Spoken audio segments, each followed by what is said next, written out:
Detective Mills slams photographs onto the polished mahogany table. Miss Blackwood, 36, billionaire CEO, missing for 3 months, blood in her penthouse, last seen by... He points at a grainy security image of a maintenance man, him, Nathan Wheeler, the janitor. The fluorescent lights of the security office buzzed overhead, casting harsh shadows across Nathan Wheeler's weathered face. At 42, his eyes carried the quiet dignity of a man accustomed to being overlooked, to existing in the peripheral vision of those who inhabited the gleaming towers he maintained. His hands, calloused and steady, rested on the cold metal table, neither defensive nor afraid, simply waiting. The clock on the wall ticked loudly in the silence, marking time in a room where power imbalances were as tangible as the metal chairs. "Why were you in Ms. Blackwood's penthouse after hours?" Detective Mills leaned forward, his tailored suit a stark contrast to Nathan's faded uniform. The detective's cologne mingled with the scent of cleaning products that permanently clung to Nathan's clothes. Worlds colliding in an airless room. "She called about the heating. I fixed it. She thanked me. That's all." Nathan's voice remained even, though inside a growing unease took root. He could feel the weight of assumptions settling around him like cement. The invisible man suddenly, inconveniently visible. The irony wasn't lost on him. After years of wishing the wealthy would acknowledge his existence, he now longed for the anonymity of being overlooked. Behind the detective, Thompson, the building manager, watched with thinly veiled contempt, arms crossed over his expensive shirt. "We have protocols about maintenance visits. Wheeler knows that." The implication hung in the air. People like Nathan didn't belong in penthouses, unless something was wrong. Thompson's gold watch caught the fluorescent light. 3 months' salary for Nathan, an afterthought purchase for a man who controlled access to luxury. Nathan's fingers traced the edge of his maintenance logbook, meticulously kept, each entry dated, timed, signed, a record of his careful existence that no one in the room seemed interested in examining. In his wallet, the photograph of his daughter Lily smiled up at him, 12 years old, with her mother's eyes and his quiet determination.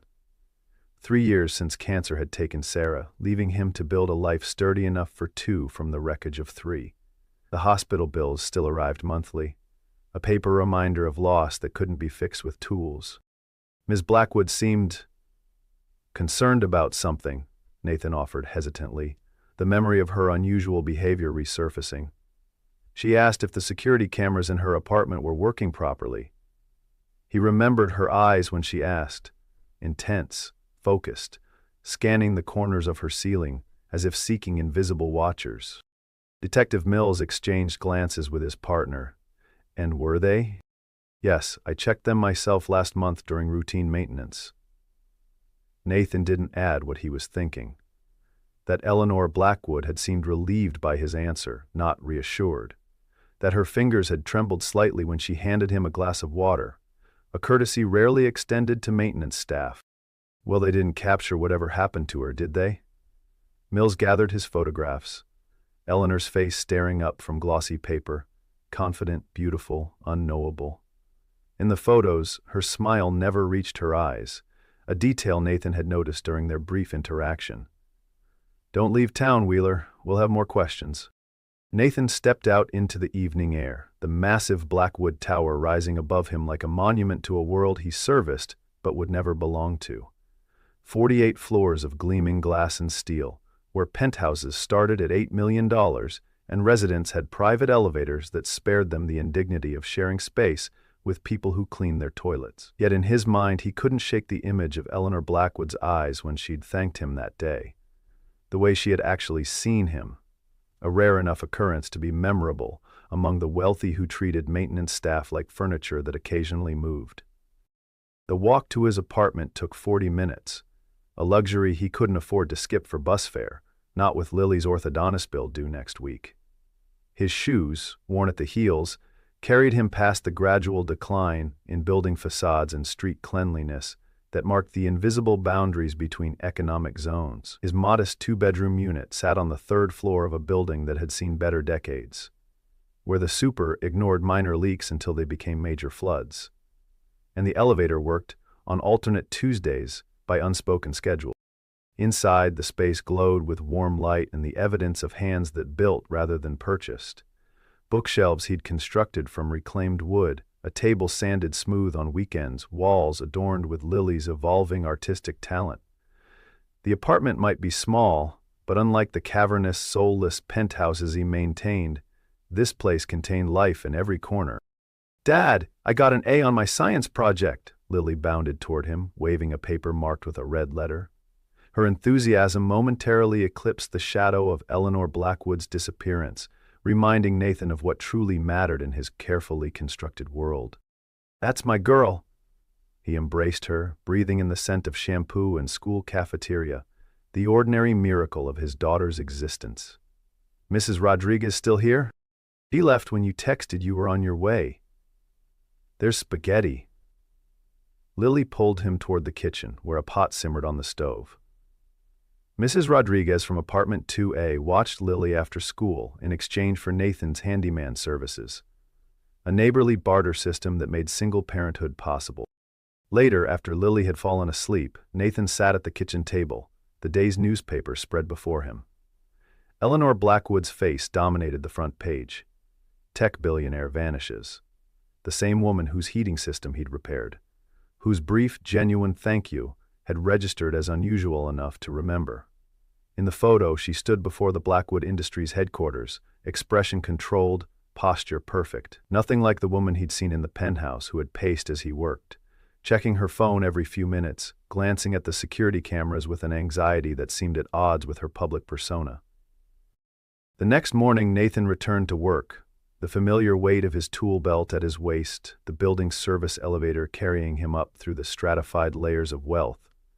The residents passed him in hallways without seeing him, their conversations dropping to whispers when news of Eleanor Blackwood arose, eyes occasionally sliding to him with newfound suspicion. The last person to see her, the man with access to every room, every lock. Their sudden awareness of him felt like an accusation, a disruption of the natural order, where the wealthy remained oblivious to those who maintained their comfort.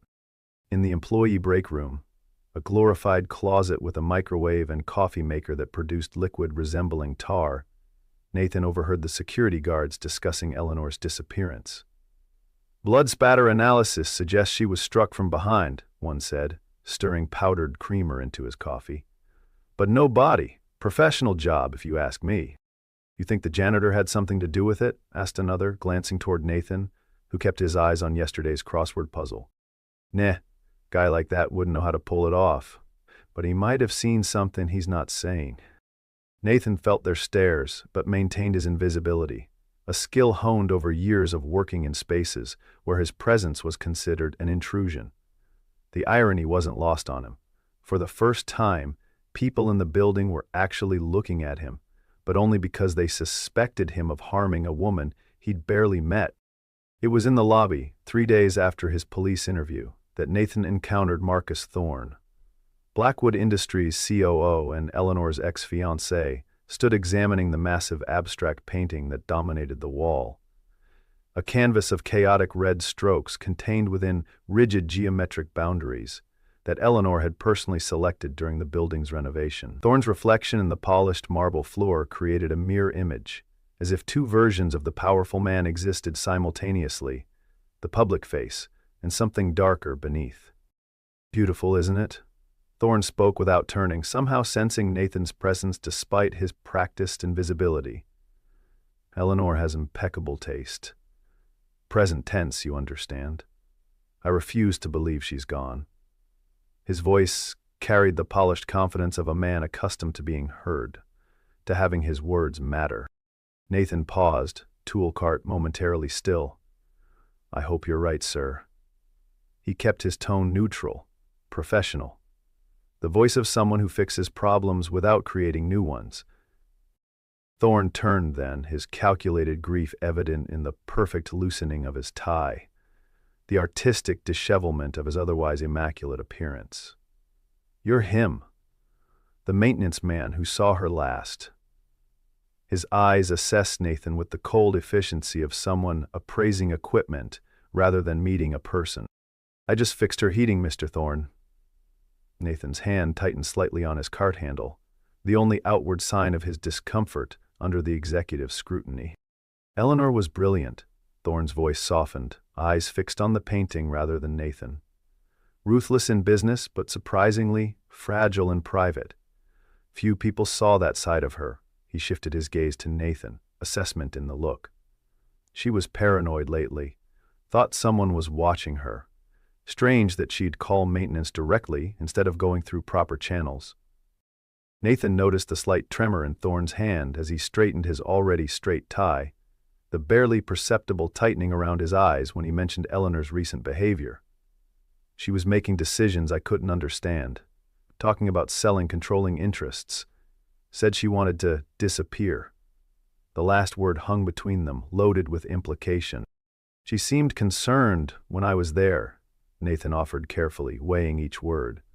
About the security cameras. Something flashed across Thorne's face, too quick to identify but unmistakably intense. The police are treating this as a potential homicide, you know. That blood in her penthouse, not a good sign. He stepped closer, cologne expensive enough to announce its cost without naming its brand. You seem observant for a maintenance man. Did you notice anything else unusual? Visitors? Phone calls? Nathan thought of Eleanor's voice, tense but controlled, asking about camera blind spots, about recording devices, the way her eyes had darted to her phone when it vibrated, the way she'd positioned herself away from windows. No, sir, nothing else. As Thorne walked away, Nathan found himself looking at the painting differently, seeing beyond its aesthetic value to its symbolism. Controlled chaos, beauty within constraint, perhaps mirroring Eleanor herself. He wondered if she had felt trapped within the geometric boundaries of her wealth and position, the red strokes her true nature fighting for expression. A week later, Nathan was assigned to clean Eleanor's penthouse before potential new tenants arrived for viewing. The police had released the scene, apparently satisfied with whatever evidence they'd collected. The afternoon sun streamed through floor-to-ceiling windows, illuminating a space that felt more like a museum than a home. Pristine, curated, impersonal, except for small, telling details, a worn paperback beside an otherwise untouched collection of leather-bound classics, a coffee mug with dried residue suggesting hurried departures. The penthouse felt hollow in Eleanor's absence, as if her disappearance had created a vacuum that sucked the life from the space. High above the city, surrounded by luxury, Nathan felt an unexpected kinship with the missing billionaire. Both of them isolated in their own ways, visible to others only through the roles they played, rather than for who they truly were. In the bedroom, Nathan's practiced eye noticed the slightly uneven vent cover, the kind of detail only maintenance personnel would catch. When he removed it for cleaning, he discovered a voice recorder tucked inside, small and expensive, the kind that activated with sound. His fingers hesitated over it, the boundary between professional ethics and growing curiosity wavering. The maintenance man's code was simple: fix what's broken, respect privacy, remain invisible. Yet Eleanor Blackwood's disappearance had already shattered these boundaries, pulling him into visibility he neither wanted nor sought. Finally, he pressed play, Eleanor Blackwood's voice emerging from the tiny speaker, different from her commanding public tone. Softer, more cautious, the voice of someone who knew they were being watched. The system is designed to protect them, not me. If something happens, look for the signature. It's always there. Her voice tense with controlled fear. Another voice murmured something unintelligible in the background, and Eleanor responded, "No, the evidence is secure. They'll never find it unless—" The recording cut off abruptly. Nathan checked the recorder's storage compartment, finding a small key with an unfamiliar insignia etched into the metal. A stylized B, intertwined with what might have been a key or sword. He slipped both items into his pocket, the weight of them seeming heavier than their physical presence warranted, as if they carried the burden of secrets too dangerous to know. In the adjacent studio, a half-finished painting stood on an easel, unlike the abstract art that adorned the public spaces. This one showed a solitary figure standing at a window, back to the viewer, the perspective suggesting the building's rarely used observation deck. The painting felt unguarded, vulnerable in its simplicity, at odds with the carefully controlled public image Eleanor Blackwood projected. The figure's posture spoke of loneliness, of watching a world from which one felt separate, a sentiment Nathan understood too well, though from the opposite side of the glass. Nathan found himself carrying the recorder home, occasionally replaying Eleanor's voice during quiet moments after Lily had gone to bed. The words themselves revealed little, but the tone, the restrained fear, the determination, painted a different picture than the confident billionaire on magazine covers. Each replay felt like an act of witnessing, acknowledging the humanity of a woman reduced to headlines and speculation. Evenings became dedicated to research, his laptop screen glowing as he scrolled through articles about Eleanor Blackwood, America's most eligible billionaire, a ruthless negotiator who never lost. He noticed the subtle changes in recent photographs, the strained smiles that didn't reach her eyes, the vigilant glances over her shoulder, the tension in her shoulders despite immaculate posture. To most, these details would be invisible, but Nathan's life had taught him to read the unspoken, to notice what others overlooked. Deeper searching revealed Eleanor's anonymous funding of domestic violence shelters. No publicity, no tax write-offs. Nathan recognized a pattern. Her charity focused on making people invisible by choice rather than circumstance. Safe houses, identity protection programs, organizations that helped people disappear from dangerous situations. Had she been planning her own disappearance, creating infrastructure she might someday need herself?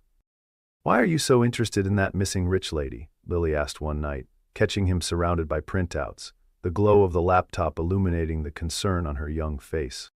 Nathan struggled to articulate the growing connection he felt to a woman he'd barely met. Sometimes people who seem to have everything are actually the most alone. The words felt inadequate, but they were the closest he could come to explaining his growing conviction that Eleanor Blackwood's disappearance wasn't what it seemed, that the blood in her penthouse told only part of a story no one was reading correctly. The observation deck, when Nathan visited it, matched the perspective from Eleanor's painting exactly. Rarely used by residents who preferred their private balconies, the space had a neglected quality, dust gathering in corners despite the maintenance schedule. More importantly, he noticed, what she must have also seen, a blind spot in the security camera coverage, too precise to be accidental. The cameras that should have overlapped left exactly 7 square feet unwatched, invisible to the building's otherwise comprehensive surveillance system. The realization formed slowly. Eleanor wasn't paranoid. She was prepared. The woman who had asked about her security cameras had already mapped their limitations, already identified the spaces where she could move unseen. The question remained, what had she been preparing for, and from whom had she been hiding? 3 weeks into the investigation, Nathan was replacing light fixtures in the parking garage when a sleek black car with tinted windows pulled in. The door opened, and Eleanor Blackwood emerged.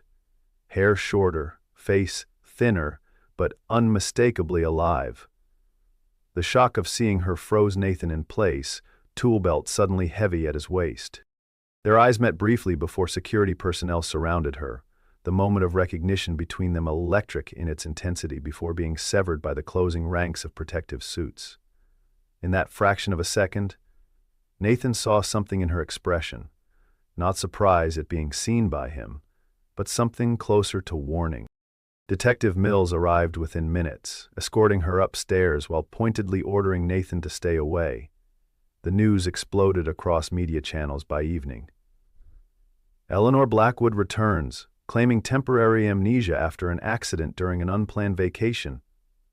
The media circus intensified when she announced a press conference to address troubling discoveries about Blackwood Industries.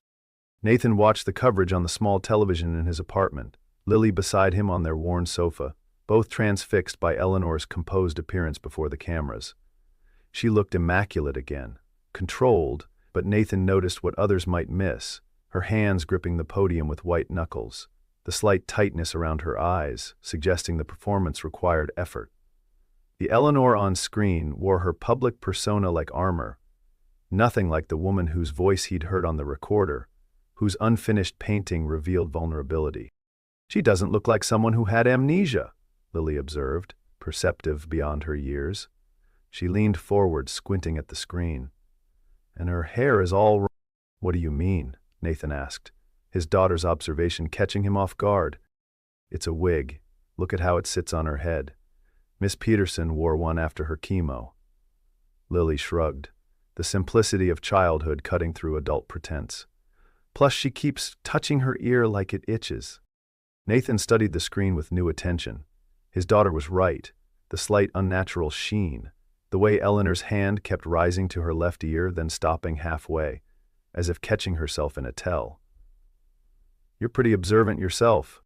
I get it from you, Lily replied, simple truth in her voice. His attempts to speak with Eleanor in the following days met with insurmountable barriers. Building security, enhanced since her return, blocked him at every turn. His maintenance access card no longer worked for the executive floors, reprogrammed without explanation. When he tried explaining his concerns to Detective Mills, the recorder, the key, the incongruities in her story, the detective dismissed him with barely concealed contempt. Case closed, Wheeler. Ms. Blackwood is fine and doesn't need a maintenance man playing detective. Stick to fixing toilets. Mills didn't bother looking up from his paperwork, the case file on his desk already stamped "Resolved" in red ink. Thompson, the building manager, cornered Nathan in the service corridor later that day, backing him against a wall of electrical panels. Keep your distance or find another job. Ms. Blackwood specifically requested you not service her penthouse anymore. His breath smelled of expensive whiskey and cheap power, the combination nauseating in the confined space. She asked for me specifically? Nathan kept his voice neutral, though the information struck him as significant. Why would Eleanor request his removal when she'd barely acknowledged his existence before? That's right. Says you made her uncomfortable. Can't imagine why. Thompson's smile didn't reach his eyes. Consider this your only warning. The rejection stung more than Nathan wanted to admit, creating a hollow space beneath his ribs. Through the lobby windows, he watched Eleanor's second press conference on the plaza's giant screen. She appeared flawless, controlled, but her hands gripped the podium with white knuckles, visible only to the most observant. Like Nathan, who recognized the subtle signs of fear beneath performance. When she announced her intention to restructure the company's leadership, the camera cut briefly to Marcus Thorne, whose smile remained fixed while his eyes hardened to flint. Leaving work late, Nathan found Eleanor waiting beside his truck in the nearly empty garage. The concrete pillars cast long shadows, the overhead lights creating pools of yellow illumination that barely reached the corners. She wore casual clothes, jeans, and a sweater that would have allowed her to pass unnoticed on any street, a far cry from her usual tailored elegance. Did you find something in my apartment? She asked without preamble, her voice matching the recorded version he'd been listening to rather than her public persona. No social niceties, no explanation for her presence. Just the directness of someone who knew time was limited. The recorder felt heavy in Nathan's pocket, pressing against his thigh like a guilty secret. Why did you tell them to keep me away? I didn't. That was Marcus. She glanced nervously at the cameras mounted on distant walls, positioned herself in the blind spot between two overlapping fields of view. I need to know if you found anything. Nathan hesitated, studying her. The public persona now had cracks he could see, like fine lines in porcelain. The confident billionaire had been replaced by a woman who carried tension in her shoulders, who couldn't quite mask the wariness in her eyes. The observation deck has a blind spot in the security coverage. You painted it. Something shifted in her expression. Relief, respect, perhaps fear. You noticed. She reached for his hand, pressed a folded note into it. Her fingers were cold against his skin, trembling slightly. Don't trust what you'll hear about me. Tomorrow's announcement will change everything. Before he could respond, her security detail appeared at the garage entrance, their synchronized movements suggesting military training rather than typical bodyguards. She transformed instantly into the untouchable billionaire, coldly dismissing the maintenance issue she was reporting. The men escorted her to a waiting car, leaving Nathan in the empty garage with a note burning in his palm and questions multiplying in his mind. Eleanor's note contained a single line: Storage Unit 342, West Side Facility. The key from the recorder fit the lock perfectly, as if she had planned this connection long before their paths crossed, as if Nathan had been chosen for reasons he couldn't yet understand. Inside the climate-controlled unit, Nathan discovered bankers' boxes of financial records, encrypted hard drives, and more disturbing, surveillance photos of Eleanor, taken without her knowledge through windows, from cars in restaurants. More unsettling still were photos of Nathan and Lily at the park, outside their apartment, at her school. These were dated 3 months ago, before Eleanor had disappeared, suggesting a connection between them that predated their brief interaction in her penthouse. His hand trembled as he held a photo of Lily on the playground, laughing as she hung upside down from the monkey bars. The photograph had been taken with a telephoto lens, the kind used by professionals. Someone had been watching his daughter, cataloging her movements, long before Eleanor Blackwood disappeared. The violation struck him in the gut, a cold fury building as he flipped through more surveillance images. Among the files, Nathan found evidence that Blackwood Industries' revolutionary secure banking system contained a backdoor, allowing someone to access billions in protected funds. Eleanor had discovered the vulnerability but hadn't gone public. Technical diagrams, code printouts, and transaction records documented the systematic theft of fractional amounts from thousands of accounts, small enough to go unnoticed individually, but collectively amounting to hundreds of millions. A chessboard with an unfinished game sat in a corner of the storage unit, dust-free unlike the surrounding boxes. The White Queen stood surrounded, seemingly trapped, but Nathan, who had played chess with his wife through her long hospital stays, recognized the position. It wasn't checkmate. It was a sacrifice setup that would ultimately win the game, but only if the Queen was willing to be captured first. Had Eleanor set herself up as bait, staging her own disappearance to draw out whoever had been stealing from her company? Eleanor's press conference the next morning announced her plan to sell her controlling interest in Blackwood Industries to a consortium of shareholders. Marcus Thorne stood beside her, supportive and protective, his hand occasionally touching the small of her back, in a gesture that appeared caring to the cameras but registered as possessive to Nathan's observant eyes. The morning light caught the edge of her wig. Lily had been right, and the slight stiffness in her movements suggested someone performing rather than being. Using maintenance access to the air conditioning system, Nathan positioned himself where he could observe a heated argument between Thorne and Eleanor in the conference room afterward. Through the glass walls, their silent confrontation spoke volumes, Thorne's facade cracking to reveal rage when Eleanor stood firm, her back straight despite the visible tension in her shoulders. When he gripped her arm, she didn't pull away but stared him down until he released her, the power dynamic between them shifting in ways invisible to anyone not paying attention. That evening, Nathan accessed the building's security records using his maintenance codes, finding footage of Thorne entering Eleanor's penthouse the night she disappeared, though this footage wasn't in police records. Further digging revealed that Thompson, the building manager, had altered the security logs, erasing Thorne's visit but keeping Nathan's. The conspiracy extended beyond what he'd imagined, reaching into the infrastructure of the building itself.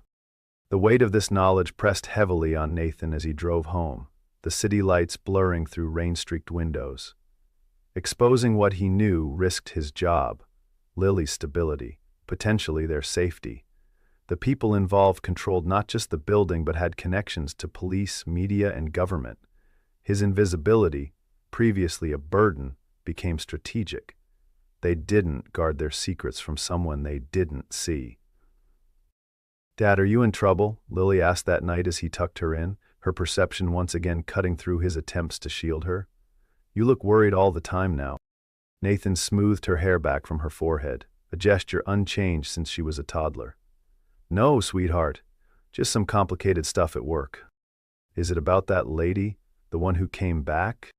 He hesitated, truth warring with protection. "Sort of. Sometimes people get stuck in bad situations they can't get out of alone." Lily nodded, understanding beyond her years. "Like when Mom was sick and the doctors and our friends helped us?" "Something like that." He kissed her forehead, heart aching with love for this child who had already learned that life could be unfair, but people could be kind. "Get some sleep. Tomorrow's a new day."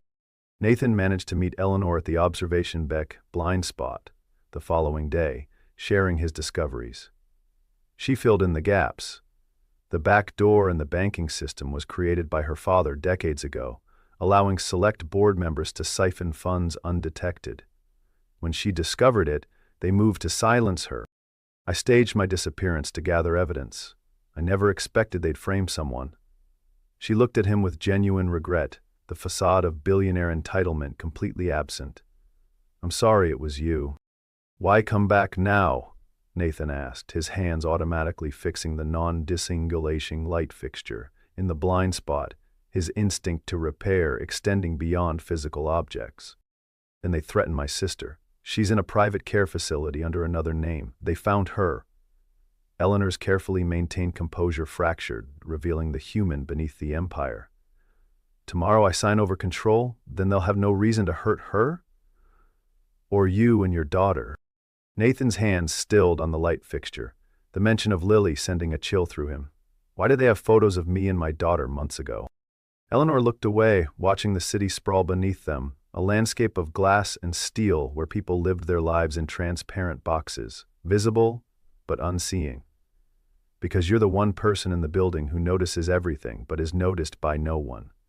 They knew if anyone would spot their operations, it would be you. The light gradually strengthened as Nathan completed the repair, symbolizing the truth emerging between them. Eleanor watched his methodical work with growing appreciation, her world of complex manipulations finding unexpected comfort in his straightforward competence. In this moment, the maintenance man and the billionaire stood on equal ground, both experts in their domains, both trapped in situations not entirely of their making. I can't let you sign tomorrow, Nathan said finally, closing the fixture. They won't stop with controlling the company. People who go this far never just walk away. Eleanor's smile held no warmth. I don't have a choice. My sister... We'll find another way. The words emerged before he could consider their implications, committing him to a path he hadn't intended to walk. But the surveillance photos of Lily had changed everything. This was no longer someone else's problem he could fix and forget.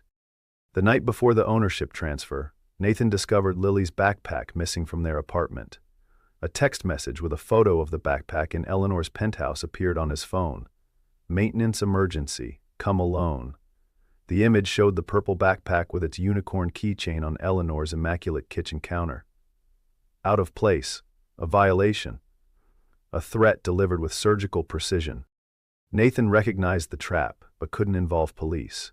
Not with Lily potentially at risk, and no proof of who was responsible. He called Mrs. Rodriguez to confirm Lily was safe at her after-school program, then accessed the penthouse through service corridors, carrying only his maintenance tools. The tools of his trade, screwdrivers, wrenches, electrical testers, became potential weapons in his mind, repurposed from fixing to defending. And the penthouse was dark except for the glow of city lights through floor-to-ceiling windows. Eleanor sat rigidly at her desk, signing documents under Marcus Thorne's watchful eye. Two security guards, not the regular building staff, stood nearby, their posture suggesting military training rather than typical security work. The purple backpack sat on the counter, a splash of childhood innocence in the sterile luxury of the penthouse. Nathan's perceived invisibility became his weapon. He moved silently through service areas, using his intimate knowledge of the building's infrastructure. For once, being underestimated was an advantage. No one looked for threats from the maintenance man, the person who existed in the background of their lives, who knew the bones of the building better than its architects. He intentionally triggered a maintenance alarm in an adjacent system, the shrill beeping cutting through the tense silence of the penthouse. When one guard left to investigate, Nathan created a secondary electrical issue that plunged the penthouse into darkness.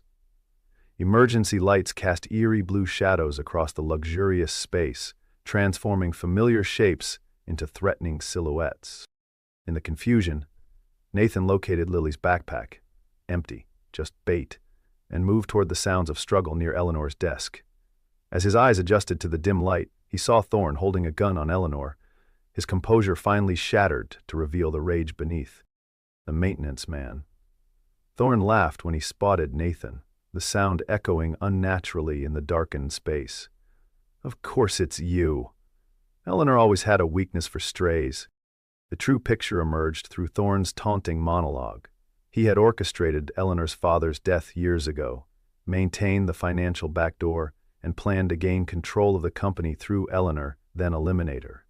Her disappearance had disrupted his timeline, but created the perfect opportunity to discredit her mental stability when she returned. You think anyone will believe you over me? Thorne aimed his question at both of them, gun steady in his manicured hand. The janitor and the unstable heiress? I've already laid the groundwork. Your amnesia story was perfect, Eleanor. Makes everything you say question. During the confrontation, a glass paperweight, a gift from Eleanor's father, shattered across the floor, fragments scattering like diamonds across the dark hardwood. Each piece reflected emergency light differently, representing the fractured perspectives of truth each person in the room held. When Thorne moved to shoot Eleanor, Nathan used his knowledge of the penthouse's recent renovations. He triggered the fire suppression system he had installed weeks earlier, the high-pressure water disorienting Thorne long enough for Nathan to tackle him. The expensive suit offered no protection against the maintenance man's strength, built from years of physical labor rather than designer gym workout. The returning security guard actually working for Thorne attacked Nathan from behind. Despite being outmatched physically, Nathan used his environment, tools, knowledge of unstable flooring sections he'd flagged for repair, exposed electrical conduits he had previously fixed to neutralize the threat. His movements contained no heroic transformation, just the same methodical problem-solving he applied to maintenance issues, the same careful assessment of structural weaknesses. Eleanor managed to record Thorne's confession on her phone before police arrived, her finger hovering over the emergency alert she had installed, connected directly to Detective Mills, bypassing dispatch. In the aftermath, water from the sprinklers soaked the penthouse, washing away the pretense of civility, revealing the truth beneath. Power corrupts, wealth insulates, but neither guarantees safety from exposure. In the aftermath, Thorne and his accomplices faced charges for attempted murder, financial fraud, and the earlier attack that forced Eleanor's disappearance. The evidence from her storage unit provided the foundation for prosecution, the surveillance photos particularly damning when presented to the court. Thompson, the building manager, turned state's evidence in exchange for reduced charges, revealing the extent of the conspiracy. Eleanor retained control of Blackwood Industries, announcing a complete security overhaul and the closure of the backdoor system. Her sister was moved to a new facility with enhanced protection, her existence no longer a vulnerability to be exploited. The wig came off, revealing hair that had been dyed and cut to change her appearance during her self-imposed exile, a practical solution, rather than the trauma-induced amnesia claimed in press releases. Detective Mills apologized to Nathan for the initial suspicion, offering backhanded recognition. Never would have pegged a maintenance man for having that kind of situational awareness. The condescension remained, even in the acknowledgement, the invisible social barriers reasserting themselves despite what had transpired. Media coverage focused entirely on Eleanor's triumphant return and Thorne's dramatic downfall. Nathan appeared in exactly one photograph, barely visible in the background, as Eleanor addressed reporters, his face half turned away, already returning to invisibility. The papers called her brilliant and brave, while Nathan's role was reduced to an alert staff member when mentioned at all. Nathan found the resolution unsatisfying. Justice had occurred, but the fundamental dynamics remained unchanged. The invisible remained invisible. The powerful remained central. His brief importance faded as the natural order reasserted itself, the maintenance man returning to fixing what others broke, to existing in the margins of the world he helped maintain. 2 weeks after the arrest, Eleanor visited Nathan's modest apartment, meeting Lily and seeing the life he had built. The handcrafted furniture, the chess set where he taught his daughter strategic thinking, the walls covered with her artwork.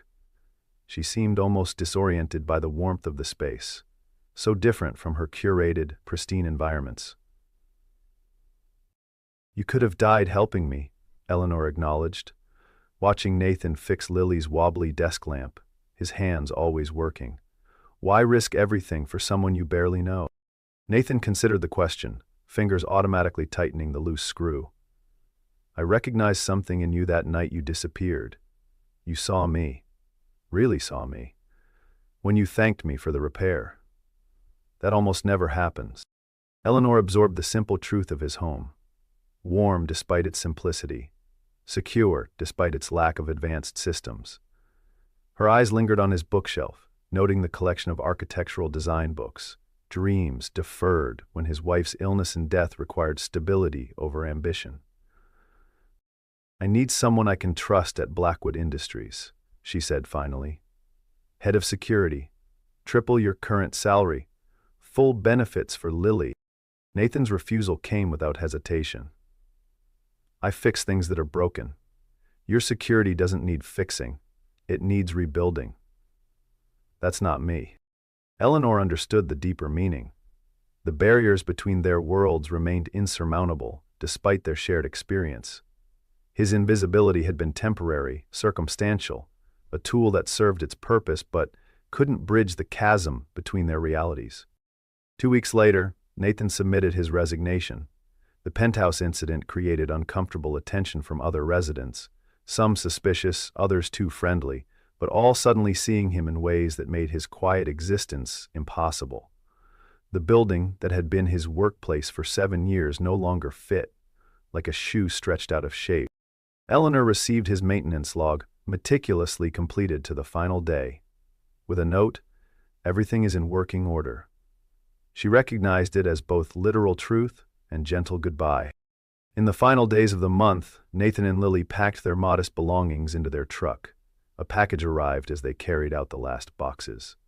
Architectural school application forms, and a letter confirming a full scholarship for Nathan Wheeler based on his exceptional spatial reasoning and structural problem-solving abilities. No sender identified, but Eleanor's invisible hand apparent in the opportunity offered. Through the window, Nathan glimpsed a black car turning the corner. There and gone in an instant. Like wealth,